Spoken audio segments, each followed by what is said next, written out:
Being able and willing to deeply understand one another is what love is, right?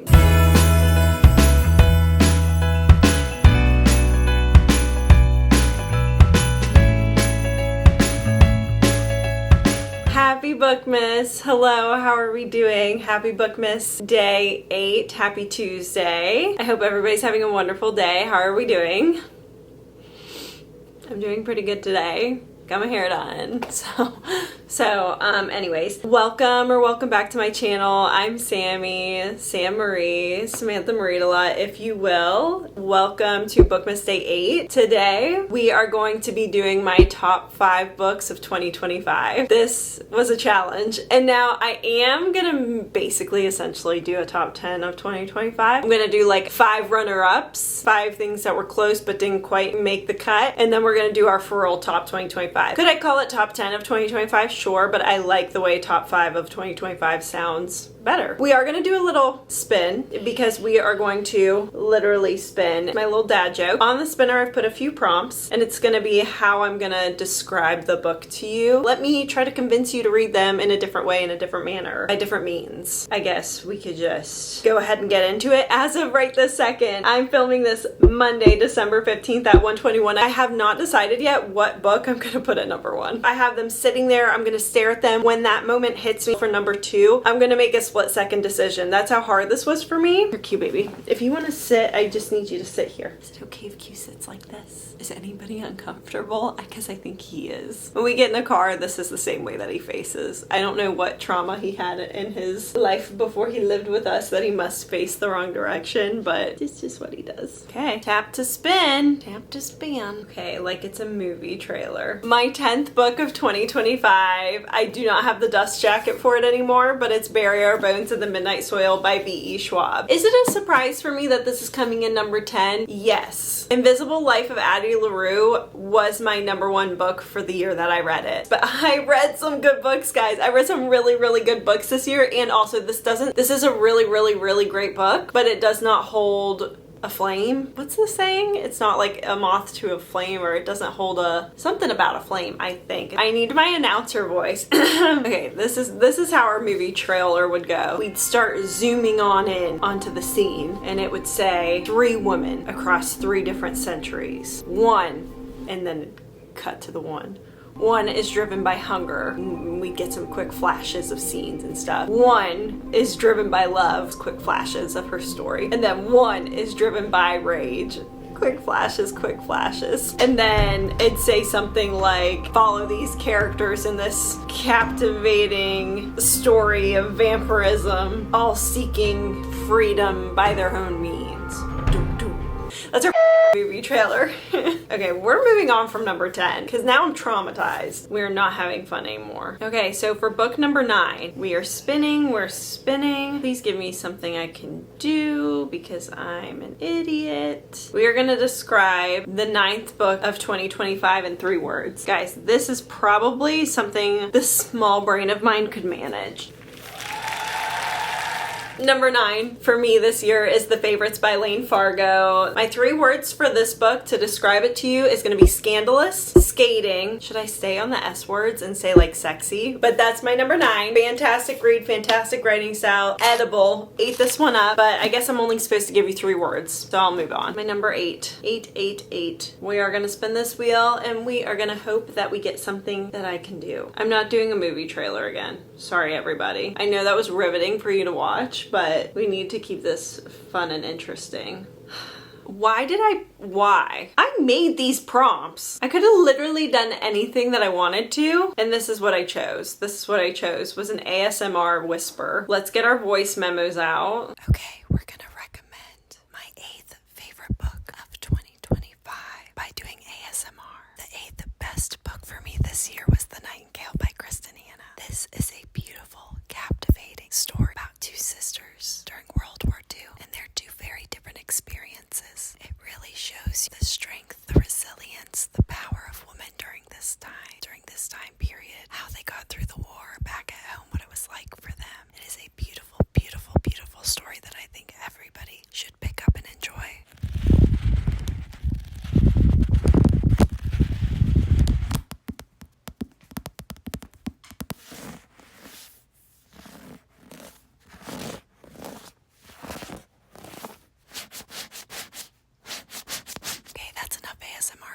That's awful.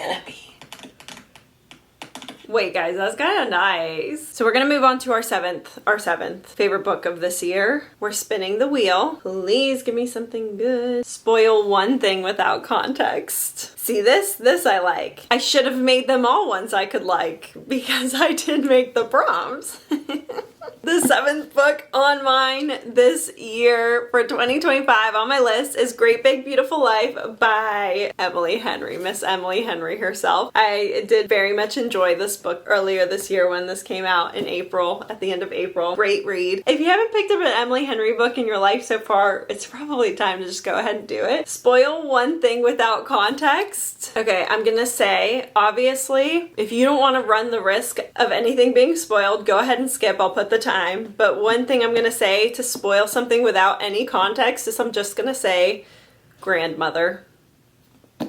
And we'll move on. Spin the wheel. Okay, we're spinning the wheel for our sixth best read of the year. Okay, vibes only. Describe this book off of vibes only. The sixth book of 2025 for me was Problematic Summer Romance by Ali Hazelwood. I know some people, this is their least favorite Ali Hazelwood book, but for me, it's pretty close to being a favorite if it's not the favorite. Vibes of this book, hot Italian summer. That's what it is. It's a hot Italian summer. It was a fantastic time, a fantastic read. Escapism. Vibes are escapism. We're creeping into top 5 territory. For the real top 5 of this, we are no longer going to be silly goofy and do the spinning of the wheel. We are going to get serious and we're going to talk about my top 5 of 2025 because this is the real stuff. This is what we came for. This is what the meat of 2025 was for me. So number 5 on my list. Are you guys ready? Is everybody ready? Are we ready? Number 5 is Anxious People by Frederick Bachman. This guy right here, a new author for me, and this was the first book that I read of his. I think everybody in my top 5 is a new author for me. I'd never read any of their books before. I'm glad I was introduced to them this year. We're following a bank robbery that has turned into a hostage situation. We are delving in deeply into all of the lives of everybody who is a hostage during this book. And in that, there are so many connections between characters that kind of see built during the hostage situation, but you also see connections from before. The most powerful message that I think comes out of it is that your actions that you were not expecting to have affected anyone but you that morning, your actions can have absolute ripple effects that you are not aware of and can seriously impact other people's lives. And that's crazy to think about. Nobody else writes like this man, and if somebody else does, drop their name in the comments because that's important to me. Everybody could pick up this book,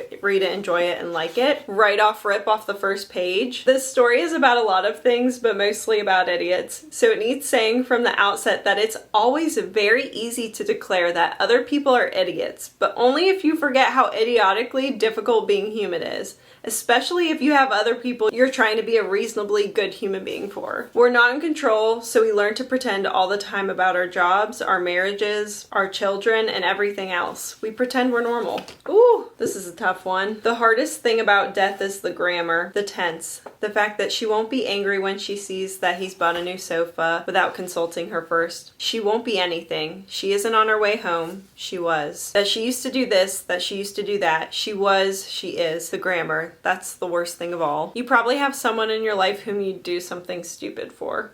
This is such an easy, digestible read. It's about 332 pages. So I think if you're looking getting back into reading, if you don't know what to read, I would recommend this to any and everybody. Book number 4 of 2025. And I go a little bit back and forth like, what should be 5th? What should be 4th? Number 4 is going to be Alchemized by Senlin Yu. I've talked about this book multiple times because I did do a reading vlog on it. But if you want to know what this book meant to me, I mean, I think you can just literally see. Look Look at those. Look at those tabs. Oh my goodness. This book, I mean, I will say the setup of it, there's something about the structure. I think this story could have been communicated better. Something in the structure. I'm not an author, never claimed to be an author. So it wasn't perfect. I was here for so long. I'm so emotionally invested in these characters. This author knows how to write a story. It's not the writing style that's the issue. There's something with the part 1, part 2, part 3 that removed me from the story at times. This book is heavy. The heaviest, literally and figuratively, the heaviest book that I have ever read, I think. This is a book for trigger warnings if you need them, but we are following Helena and Kane Farron throughout this book. It is post-war time at the beginning of this book, and we're kind of just as confused as Helena is. She doesn't have all of her memories, and so we're going through the process of trying to regain those. I would say the most traumatic part about this book is part 1. It is so deeply devastating and emotionally destroying. Be prepared for that. The way I care so deeply about these characters, mostly Helena, she did not deserve any of this. She didn't deserve literally a single drop of this. Yeah, we're following her. I do not know how to even begin to explain the magical system of this book, the world building of this book. I think if you're interested in a dark fantasy world with severe emotional devastation, I think you should go ahead and maybe try to pick this book up. It provides a lot of good, thought-provoking topics and insight related to what true war could look like and the things that come with that. When I remember this book, I don't even remember reading it. I remember it like episodes of a TV show. It was definitely conflicting for me. It would be interesting to see like where we left off, if we could get any other books in the same world. If you've read the book, maybe you know what I'm talking about. You have no idea how hard it is to save someone, to fix all the ways the people like you break them. I hope someday you have to try. See how little you think of it then. Jeez Louise. You're sacrificing things you can't even comprehend the value of. But when you're so young in a war-torn state or country or whatever it is, you wouldn't know everything you're sacrificing if that's the only life you've ever known. Guys, we are in the top 3. We're in the top 3 of 2025. My number 3 for 2025, the third book. Oh my goodness, and reading on the back of it, that is so correct. Okay, the third book for me in 2025 is One Golden Summer by Carly Fortune. Another new author for me. I ended up reading all of her books as a result of, not this one, this was her second one that I read. The first one was This Summer Will Be Different. But oh my goodness gracious. On the back of this book, it says, I never anticipated Charlie Florek.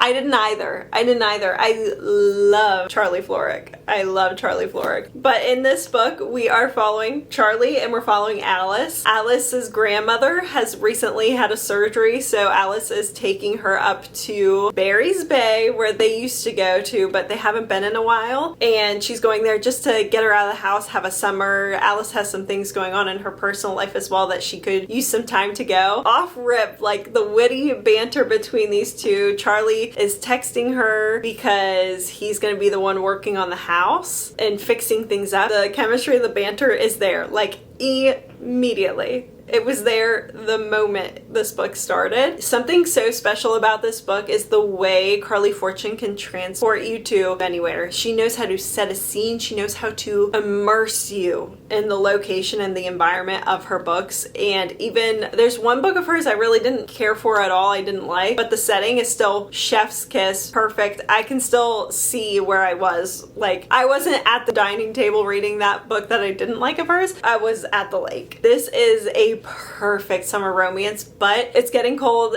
If you haven't met Charlie Florek yet, go ahead and meet him during this season because you deserve a little sunshine during these snowstorms that we're having. Obsessed with it. Oh dear, it's time to choose, guys. It's time to choose. I think I know which way I'm gonna go. Number 2 for 2025 is Frederick Bachman, Anxious People. Did I say Anxious People? Bear Down. Bear Down. I finally started this series. Finally picked up this book. I've been meaning to do it for a little bit of time, and I finally did it, and I have no regrets. I love this writing style. I cannot wait to read Us Against You. Beartown, another book I just think anybody could pick up, love it, read it, enjoy it, devour it. What a fantastic and talented writing style this is. Beartown is a small hockey town, essentially. It's a small hockey town. Hockey is so deeply and intricately woven into the society of Beartown. It's important for their economy. It's important for their societal hierarchies. It's important emotionally. It's important for a lot of the kids' futures. Hockey is so deeply ingrained into the lives of the people of Beartown. Following everybody through this story, you just get a really deep insight into different people's lives and what they're going through and why people behave the way that they do decide to behave. It's just so good. It's a work of freaking art. Ugh. This book is devastating at times. The wonderful thing is that we can all live through far more days like that without breaking than we think. The terrible thing is that we never know exactly how many.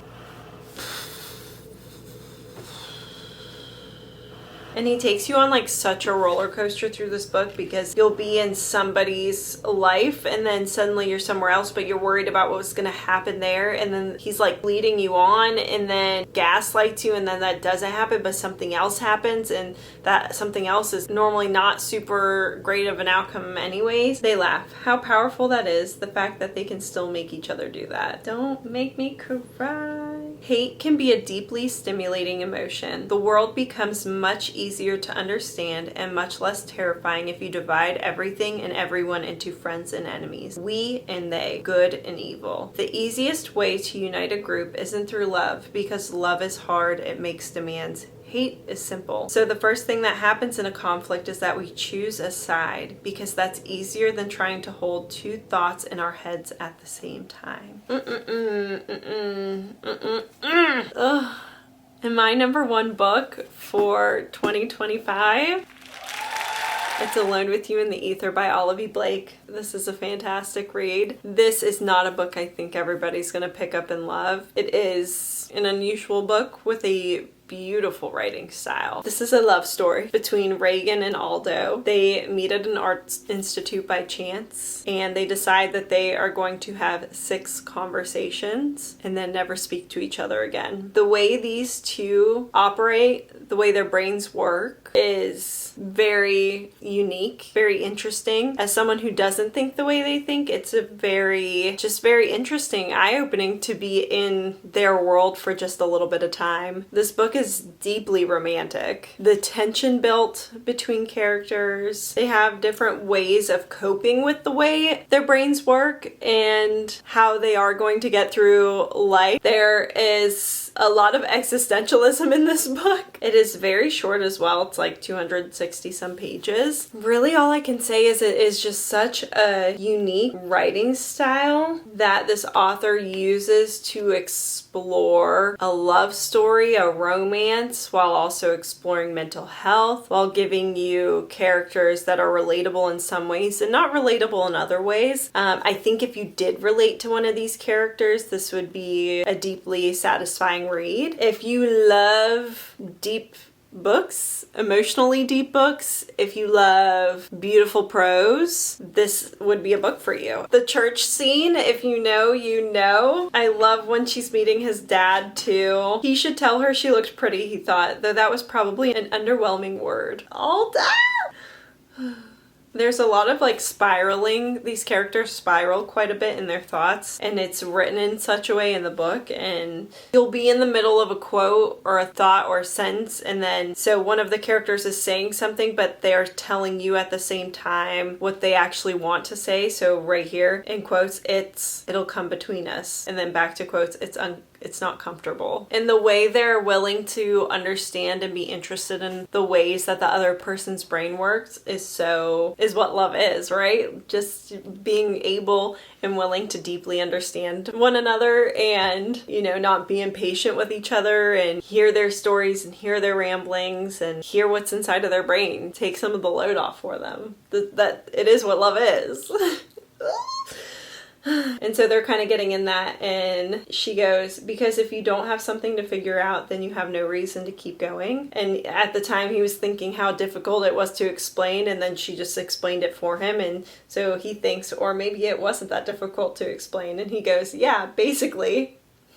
If you haven't read an Olivie Blake book, now's your sign. Now's your sign. But oh my goodness, what a reading year 2025 has been. What a year 2025 has been. Some of these books got me through the hardest times I've ever had in my life. 2025 has been a troublesome year for me. But what a reading year it has been. I'm excited to share like what my goals with reading are next year and what I see myself reading, how I want to start the year. Oh, thank you. Those were all of my top 10 reads. My top 5 plus some honorable mentions. My top reads of 2025. I'm so grateful for the reading year I've had. But thanks for watching. Thanks for coming by. Happy holidays. Happy Bookmas. That is all I have for you today.